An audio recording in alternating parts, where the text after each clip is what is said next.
Welcome to Nasdaq Trade Talks. I'm Jill Malandrino, Global Markets Reporter at Nasdaq.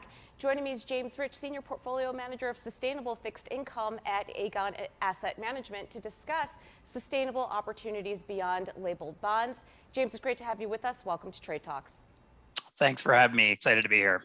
And James, we hear the word sustainability so much. What is sustainability-themed investing, and what's driving increased focus on it? Yeah, so great question. Sustainability themed investing is where you take a portfolio of fixed income securities and you're trying to align that portfolio with long-term trends towards sustainability. So we at Aegon believe that there is an ongoing secular shift towards a more sustainable economy.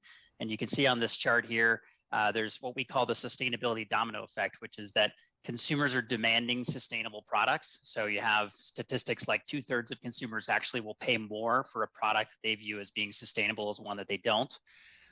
Governments are around the world, policymakers are responding with new policy to encourage sustainability. So things like the China 6B emission standards, which reduce auto emissions by 50%, and the California residential standards, which starting last year in 2020 require every new home to have solar panels installed on it.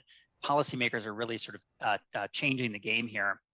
And then obviously businesses have no choice but to adapt. So you have consumers demanding products, you have policymakers changing policy, and thus the businesses are adapting. And of course, as you know, investors are responding en masse. We have rapid adaptation of sustainable themed investing globally.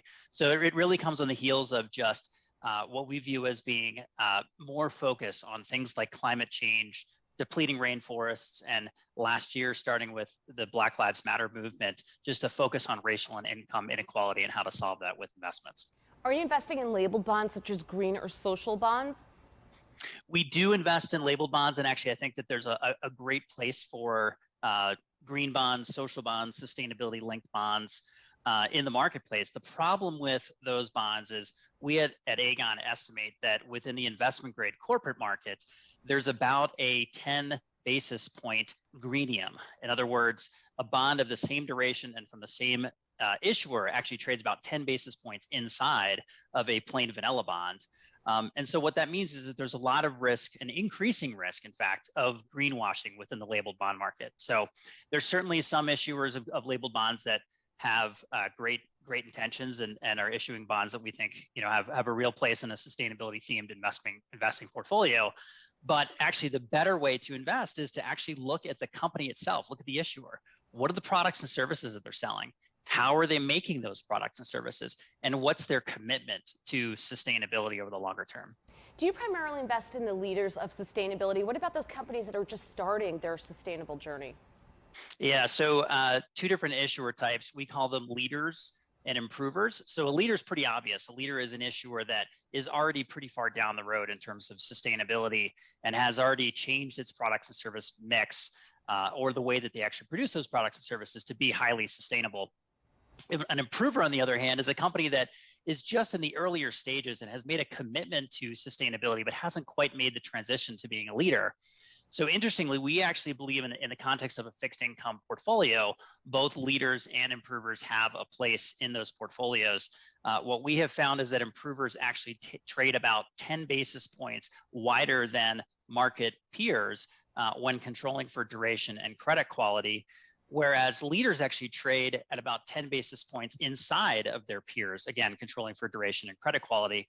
And so what that means to us is if you can identify the issuers that are serious about making a transition or in the early stages of their sustainability journey, but are serious about making that transition, you can actually capture that spread compression as the company transitions from an improver to a leader, which we can actually quantify as about 20 basis points. So that's real sort of excess return potential that we see.